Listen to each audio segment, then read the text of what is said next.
बिस्मिल्लाहिर्रहमानिर्रहीम। Dear students, आज का हमारा लेक्चर है, हमने नोमेनक्लेचर डिस्कस करना है एल्केन्स का।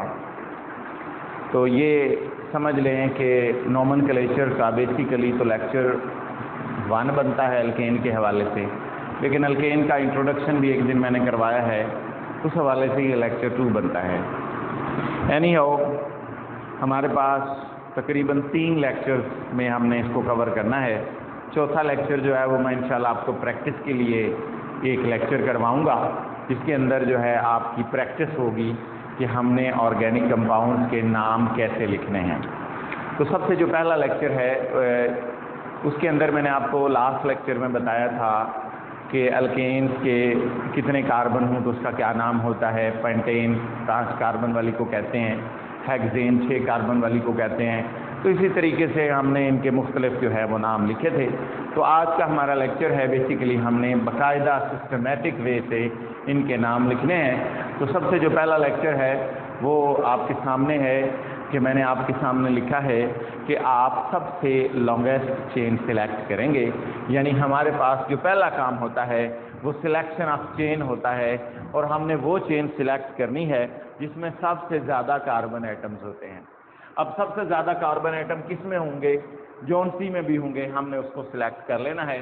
तो select the longest chain having maximum number of carbon atoms, और 1 2 3 और 4, 1 2 3 और 4, ठीक है। तो टोटल 4 कार्बन एटम्स इसके अंदर प्रेजेंट हैं। अगर आप देखें 1 2 3 और 1 2 3, 1 2 3 4, तो ये अगर आप इन दोनों में गौर करें तो 2 चेन्स हैं जिसमें कार्बन एटम सबसे ज़्यादा हैं। एक में 3 है, 1 2 3, 1 2 3 4। तो बेशक आप ये वाली ले लो, बेशक आप स्ट्रेट ले लो, इन दोनों में से कोई एक चेन जो है वो आप सिलेक्ट कर सकते हैं। तो ये हमारी लॉन्गेस्ट चेन हो गई। इस हवाले से ये हमारी लॉन्गेस्ट चेन होगी। इस केस में आप कोई भी चेन सिलेक्ट कर लो, लेकिन उसमें कार्बन एटम ज़्यादा हों तो वो जो है वो करेक्ट चेन होगी इस सेंस में। वैसे सम अदर सेंसेस में और भी बहुत सारे रूल्स आएंगे, तो वहाँ मैं बता रहा हूँ। तो अभी आपका पहला काम जो सिंपल रूल के हिसाब से होगा कि आपने सबसे लंबी चेन जो है वो सिलेक्ट कर लेनी है। तो 1 2 3 4 वाली जो चेन है ये सबसे लंबी चेन है। अब अगर आप गौर करें तो इस लंबी चेन के बाद, यानी कि ये जो 1 2 3 4, ये 4 कार्बन को जिनको आपने सेलेक्ट कर लिया है, उसके बाद एक ऐसा ग्रुप बचा है जो चेन में नहीं आ रहा। ये वाला ग्रुप वो चेन के साथ जुड़ा तो है मगर चेन की नंबरिंग में वो कंसीडर नहीं हो रहा। ऐसा ग्रुप जो चेन के साथ जुड़ा तो हो मगर चेन के साथ जुड़ने के बावजूद चेन का हिस्सा ना हो, ऐसा ग्रुप सब्स्टिट्यूएंट कहलाता है। तो ये जो ग्रुप है ये बेसिकली सब्स्टिट्यूएंट है जी, ये सब्स्टिट्यूएंट है। देखें ये चेन है, ये वाली, ये चेन के अंदर नहीं है, चेन से बाहर है, चेन के साथ जुड़ा हुआ है मगर चेन की नंबरिंग में नहीं आ रहा। तो ऐसा ग्रुप क्या कहलाता है? सब्स्टिट्यूएंट कहलाता है, सब्स्टिट्यूएंट कहलाता है। अब आगे हम पढ़ते हैं अल्काइल ग्रुप। अल्काइल ग्रुप क्या होता है? अगर हम अल्केन से एक हाइड्रोजन निकाल दें, अगर हम अल्केन से एक हाइड्रोजन निकाल दें तो वो अल्काइल ग्रुप बन जाता है। अब नाम लिखने का इसका कैसा तरीका होता है? देखिए मैंने ANE हटा दिया और उसकी जगह YL लगा दिया, तो ये बन गया अल्काइल। अल्केन से बन गया अल्काइल। अब अल्केन बहुत सारी हैं, मसलन आप मीथेन ले लो, मीथेन से एक हाइड्रोजन निकालो तो वो रह जाएगा CH3,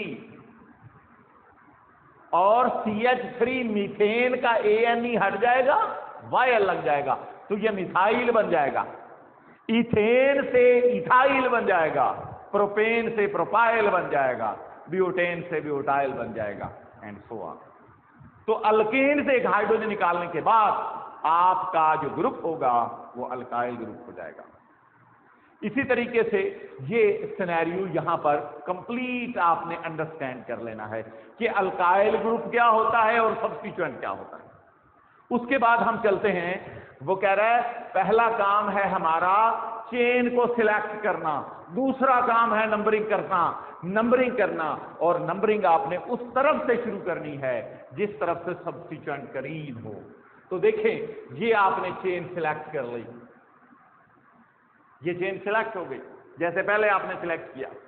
अब नंबरिंग करनी है, इधर से देखें 1 और 2 सब्स्टिट्यूएंट आ रहा है 2 पर, इधर से गिने 1 2 3। जाहिरी बात है चेन लंबी है, जो भी चेन हो उसके 2 ही किनारे होंगे, एक इधर वाला और एक इधर वाला। इधर से चेक कर लें कौन सी नंबरिंग हो रही है और इधर से चेक कर लें कौन सी नंबरिंग हो रही है। दोनों नंबरिंग को कंपेयर कर लें, जहां सब्स्टिट्यूएंट को छोटा नंबर मिल रहा है वो करेक्ट नंबरिंग होगी। इधर से शुरू किया तो सब्स्टिट्यूएंट को नंबर मिल रहा है 3, इधर से शुरू किया तो 2, इसका मतलब ये वाली करेक्ट नंबरिंग है।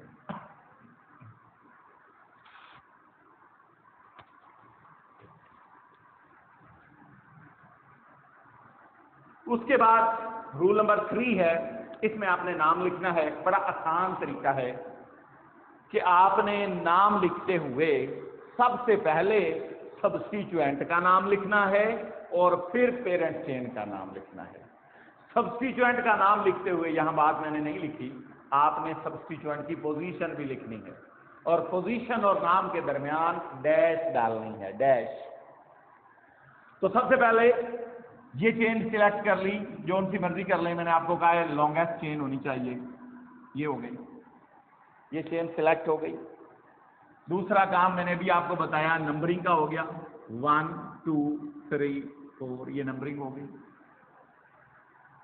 अब नाम लिखते हुए सबसे पहले सब्स्टिट्यूएंट का नाम लिखना है और उस नाम लिखने से पहले उसकी पोजीशन लिखनी है, और पोजीशन कौन सी है 2, तो 2 फिर मैंने कहा है डैश लिखना है, 2 डैश।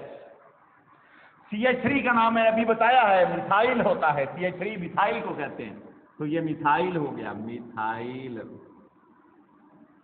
CH3 मिथाइल होता है। और आगे कितने कार्बन हैं? 4, तो ये हो गया ब्यूटेन, क्योंकि 4 कार्बन वाली अल्केन जो है ये पेरेंट चेन है जो सिलेक्ट की हुई है और ये सब्स्टिट्यूएंट है। पहले सब्स्टिट्यूएंट का नाम आ गया, उससे पहले उसकी पोजीशन आ गई, पोजीशन और नाम के दरमियान डैश आ गया। 4 कार्बन है तो 4 कार्बन वाली अल्केन जो है वो ब्यूटेन है। तो ये एक तरीका है ऑर्गेनिक कंपाउंड्स के नाम लिखने का। इसी तरीके से वैरायटी ऑफ ऑर्गेनिक कंपाउंड्स आएंगे। मैंने आपको बता दिया है कि ये पहला लेक्चर है इस हवाले से जो बेसिक सही स्ट्रेटेजी है। अगर मैं सही कहूं तो अल्केन के मैंने टोटल जो लेक्चर्स बनाने हैं वो तकरीबन एक पहले बना चुका हूं, एक ये, एक आगे और एक एक्सरसाइज का, तो टोटल जो है वो तकरीबन 5 लेक्चर या 4 लेक्चर जो हैं वो उसमें कंप्लीट कर दूंगा। तो आपने इसको अच्छे तरीके से समझ लेना है। ये बेसिक केमिस्ट्री की बुनियाद है, जो ऑर्गेनिक केमिस्ट्री है उसकी बेस है, ये समझ लें। इसके बगैर आप ऑर्गेनिक नहीं पढ़ सकते। तो ये ऑर्गेनिक को समझने की बुनियादी जरूरत है और इस हवाले से आपने ये समझना है और इंशाल्लाह हम इसको वक्तन फक्तन जो है डिस्कस करते रहेंगे। Thank you very much. Allah Hafiz.